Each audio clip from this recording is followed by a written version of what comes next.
Down Milli got a gun.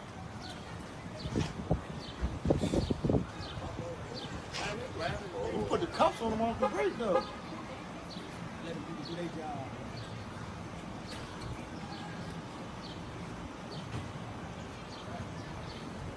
He the dumbest nigga in the world.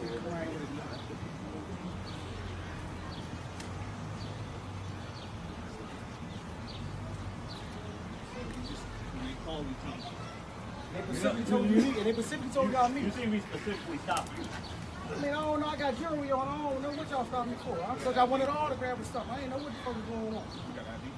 Yeah, I got ID. Niggas Milli dumb as shit.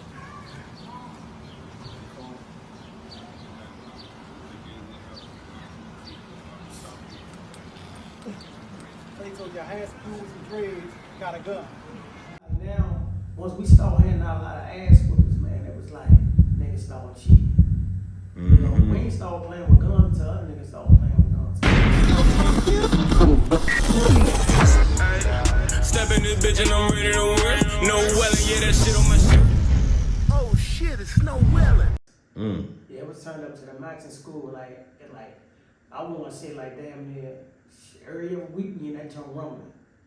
Yeah, we in that junk rumbling after school, in school, or before school. Yeah, y'all got into a lot of fights around with we got into a lot, especially in Winston. We got into a lot of, because you know, third is Dutch Day School. Yeah, it's right across the street. But that's our school too, because we right down the street. You know what I'm saying? Well, up the street. But yeah, so it was that. But you know, now like I said, a lot of this is just old history. Old history. Right. I got a lot of love for 30th Street. You know? Okay.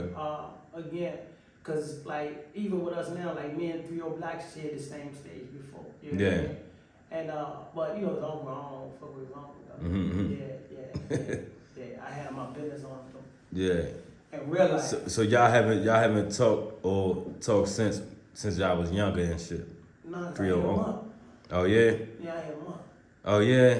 Dang. Like I want to say 5 years later. Yeah. Go flipping. Yeah. So the beef kept going basically. I had a month. It was just what it was. Yeah. After that, it was just over with. Because like now, once we start handing out a lot of ass whoopers, man, it was like niggas started cheating. You know, we ain't started playing with guns until other niggas started playing with guns. Right. They started a little bit more advanced and they started to cheat. See, we know for fucking you up or jumping. You know, a lot of us get wrecked from lynch mob. Like that's what we known for. And if you bullshitting, you hear me? We gonna punish you and we gonna jump you. Yeah, 50, 60 niggas. Like that's how we was stuck. You hear me? So that was that. But yeah, homie, I don't fuck homie at all. Yeah, 30. Shout out to 30. When I went to Winston, we was living on like Buena Vista and shit like that. Buena Vista Terrace. Buena Vista Terrace. Yeah.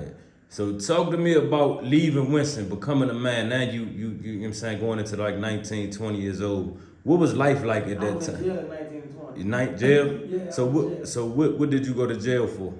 What, 19 and 20? Yeah, 19 and 20. I had 3 attempted murders and had a gun charge. At 19? Yeah, it was really 18 going on 19. Right. 18 on 19. And then, were you still in school at this point, or you already just left school? Nah, I've been done with school. I dropped out. You dropped out, what grade you dropped out in? I want to say like 11th. 11th grade? Yeah, 11th. It was over. What you think deteriorated you from school, that you said you was an honorable student, you was doing good? We beefing heavy. You know, I went to Anacostia, you heard me, and couldn't stay there. We beefing with Chopper City. You know, went to Baloo. Well, I went to Choice after that. For a year, we got suspended, expelled for it, and we had to do I got a year in Choice, and when I came out of Choice, I went to Baloo, and fucked the nigga up in Baloo that I seen from 30th Street. May he rest in peace. Rest in peace to Stevie. Yeah, and they locked me up in it, and after that it was over. So do you think 30th Street was one of the biggest beefs Woodline had? Right. See, a lot of people thinking that Chopper City was the The main beef. The main beef. That wasn't even the main beef. It was just the main beef because I took the Metro bus. But that's how I got highlighted. But 30th and Lynch Mob, that was the beef. If you know, you know. Like that was really our enemies on the real.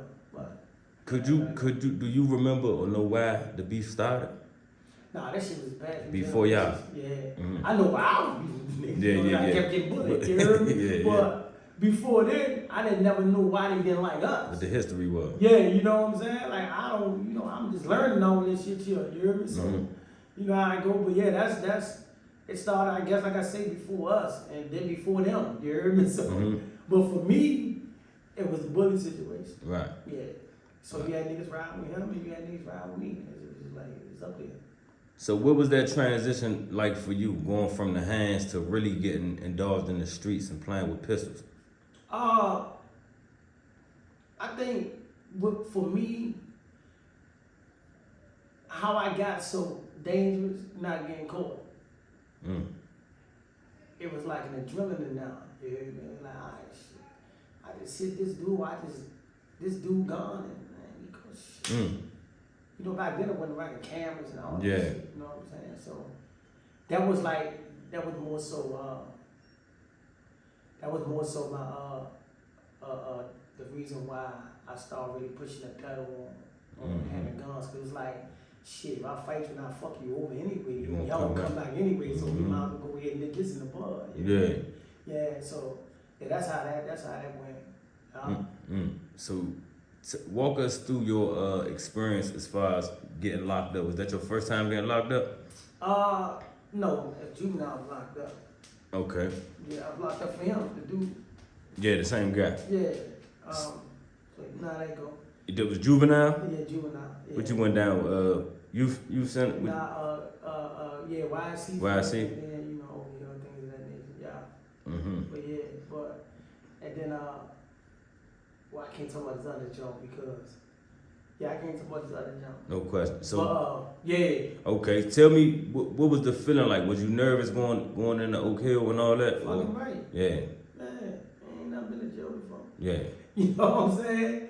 Then you gotta understand, your mother and them, what the mother and them saying? They scared, they worried, like, damn, what you doing? My mom always, my mom always like that. My mom always like that. You heard me? She just naturally like that. Yeah. Even to this day, you heard me? She just naturally like that. Even though she know a nigga, a cold-blooded man, and gotta have a name out here as far as my reputation and what I stand on, and you know things I have done, justifiable. Because nothing I ever did in life was not justifiable.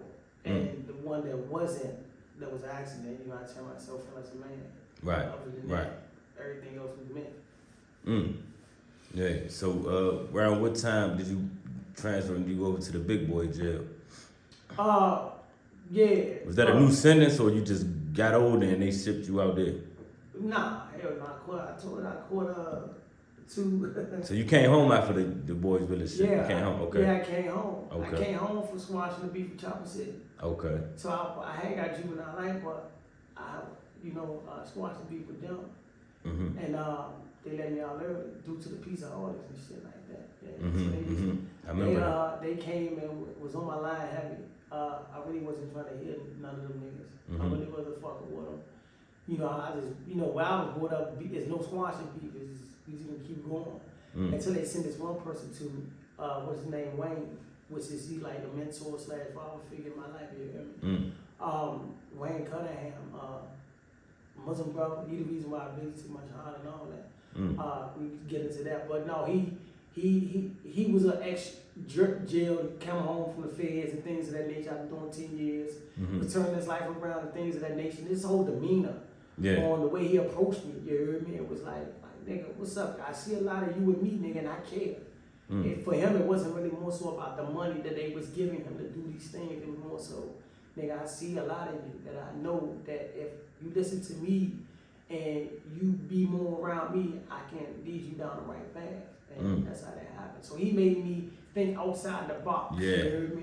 And that's what helped me squash the beef with Chopper City. Cause they had a big dog down there too. BJ made rest in peace. Okay. And to this day, I love BJ with a passion. But he saw the same vision that I seen and the rest of us seen as well, and we just let it go like that, you know, national TV. So I had to do it on national TV so I can, you know, get out. I mean, right. Shout out to Milli as well. Okay. Yeah, straight up. Yeah. And so tell me that going in at 19 and all that, did you really miss out on a lot of your 20s and all that, or did you? I was on my 20s. You was on, okay. You missed the whole 20. When I came home, then when I got out, you know, I caught another murder and things of that nature. And then they broke up another one while I was in. You know?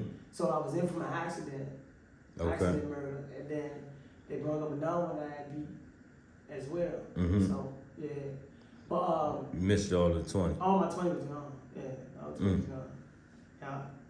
Yeah. So when you got through all that and missing all your 20s, what age was it when you stepped back, when you came back? When came back in society? Just inside, 30 years old. 30? Yeah.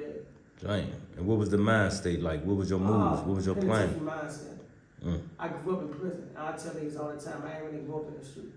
You know what I'm saying? So this will humble me and, you know, made me think before I act in a lot of situations. This will, you know, prison made me more trying to hash out problems with my tongue rather than, you know, just physically. You know what I'm saying? Because I was around a rack of old heads out there, out the feds, and they used to always tell me, nigga, you got 10 years, don't turn 10 into 30 if it ain't worth it. And that stuck with me. And being around a lot of dudes that been there for buku years and loading niggas and things of that nature, you heard me?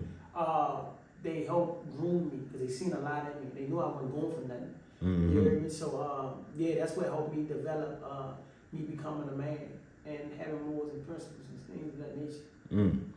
So you came home with a more level-headed mindset. Yeah, I came home as more of a thinking man in a sense. Yeah. Okay. Yeah. Did you have a plan? Did you feel like, okay, I know what I need to do? Was it something that sparked your interest in jail? You read up on that you knew that you wanted to start a business or anything like that? Oh yeah, just being around rocking niggas from all over the world, dog. You know, who teach you about credit, teach you how to run business. I was in these little classes and I took up a lot of the trades being in there, like culinary arts, you heard me, I took up business management, things of that nature, just name a couple. And I did the thing with my CDLs as well. Okay. So that in prison? In prison. Oh, they got the CDLs in there? You go to college in prison. Yeah. You take real life college classes to get bachelor's degrees in prison. Fucking right. I'll be telling people, dog, like, a lot of times people like, man, you know, dad, you went to jail. To keep it gangster, that was the best thing that happened to me. You know what I'm saying? That was one of the, besides, you know, in society, that was one of the greatest things that I experienced was jail. Real talk. Because I figure, though, if I never experienced that, I probably wouldn't knew how to be the man that I am today. Yeah, and it helped me learn Islam a lot more. You know what I'm saying? Yeah. Tell us about that. When did you first get introduced into Islam? 2007. Like I say, being around Wayne, me, Fatah from one dudes, BJ, all of us. Like, Wayne had a crew of dudes from all the toughest areas that had a name for themselves. And all of us would be around each other. And we would look at him like a mentor / father figure, you heard me? Because he cared so much about us, you heard me?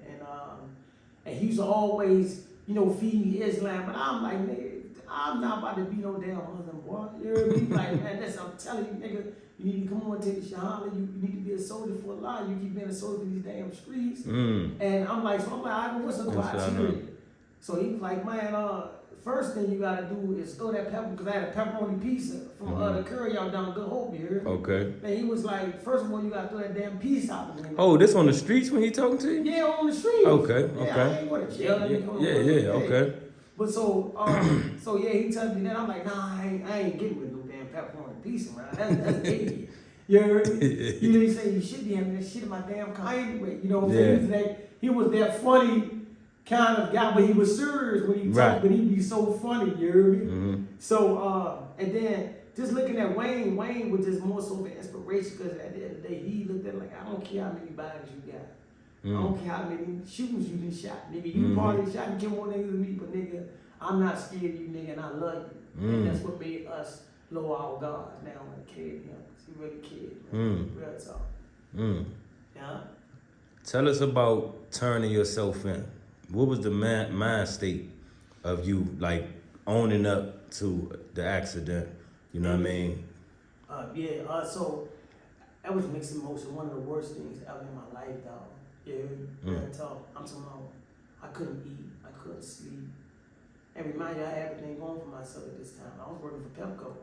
I was an electrician. I was in the union with IBW over 26. And record deal with Universal, ARG. So I was signed up under No Yo from Juvenile label. I'm torn. I'm going everything. I'm like the top. And then out of nowhere, this accident happened, and it was like, it was heartbroken, dog. It's one of the experiences I wish nobody ever go through in life. But this is where having morals and principles come into play. You hear me? And because at the end of the day, nobody actually said, oh yeah, he did it. You know, they just placed me on the scene of the situation because I was the last person she was with. And that just raised red flags, you know how they go. And I'm like, I told my mom, I'm like, man, I can't live like this, man. You know what I mean? I had suicidal thoughts and all that. You know what I'm saying? Because, you know, I ain't, what I'm going for, I never got caught for no murder. I never been in a situation where, you know, I accidentally killed somebody. You know what I'm saying? Because it feels different when you do it on purpose. Right. You know, I can handle my business and I go play the game. Or I go back around Woodland and shoot dice. Like nothing happened. But the accident, it was different. You couldn't eat, I couldn't sleep, I couldn't use the bathroom. It was just a feeling that, like I said, it's indescribable unless you really went through that situation. And I'm like, man, I gotta turn myself in. You know? And my mom like, okay, I'm with you. And Wayne came and picked me up. And as we drive to the precinct, how the case may be, soon we getting close to this, they already jumped out. They jumped out on me and all that other stuff. So it's like they was following me. They knew you was coming. And you know, and they didn't want to look like I basically was turning myself in. They want to look like they captured me. Yeah, you know how this shit goes.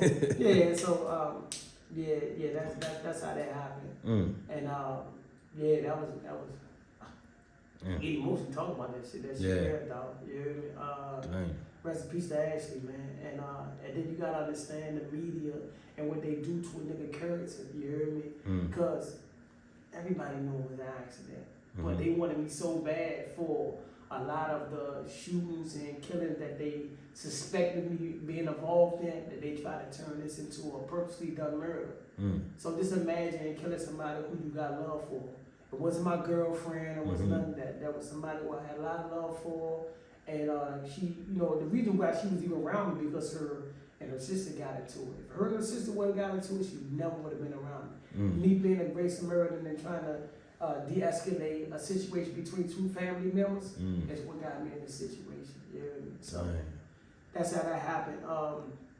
Again, as I'm going through the process, they grabbed my man, you heard me, who was my man at this point.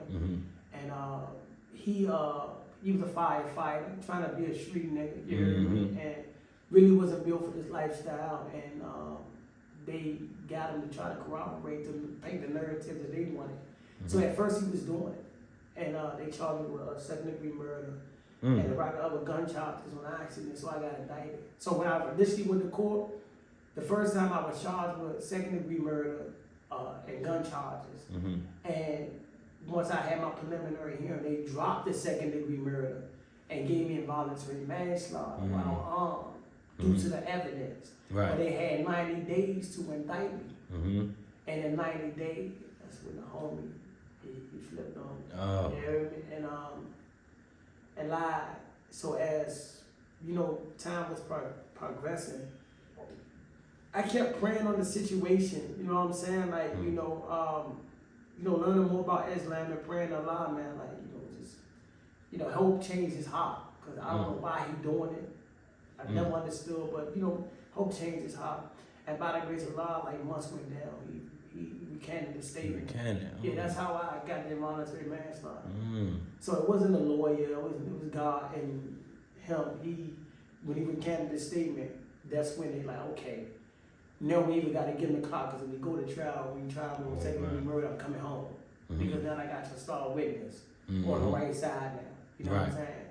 And yeah, they gave me a voluntary. They gave me like 2 cops. The first 2 cops I denied because I already know they were trying to enhance me with the gun charges. So me just learning law while I'm back there. And I'm like, nah, I'm not about to take this. So you gonna give me one gun? If you give me this right here, 1 gun charge in a body, or I'm not competent. So I just wanted involuntary manslaughter while armed. Not involuntary manslaughter while armed, and 2 other gun charges. Because they can enhance me. Yeah. So what they did was, no other choice. You know, I had they back against the wall, and they gave me what I supposed to got. And what? How much time did you do? So it wasn't no cap. I was still going in and facing 60 years.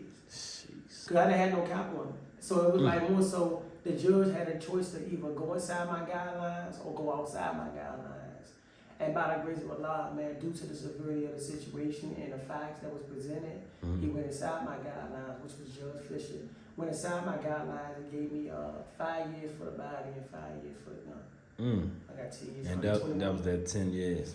And you was 21 years old. No, how old? I was 21 when I got sentenced. Okay. Yeah, I was like, it was 21 or 22, something like that when I got sentenced. Dang. Yeah. And did you have to do the whole 10? Hell yeah. Hell yeah. You know, I'm cutting up in prison. You heard me? So I'm losing good time now. They going north. So yeah, that's that. Yeah. Did you ever had to did somebody ever test you in prison to where as though somebody that you didn't know? What you mean test me? Like test you. Test me. Oh, Yeah. Nah. Nah, did somebody man. Oh, we gonna get into that. But I'm saying, like, did anybody ever somebody ever test you out of nowhere, like lunch line or you know? It was just, you know how it go, man. A nigga yell on the yard, man. I'm on a compound with all ops. You hear me? And you know, that's where a lot of the street stuff you do catch up with you. You hear me? So yeah, they tried every which way to you know, get me on the yard, jump me, all that shit. Yeah. I stood firm like a gangster. Here's to tell you the story true. They gonna listen to it. They gonna tell you and call me like he stood firm like a gangster.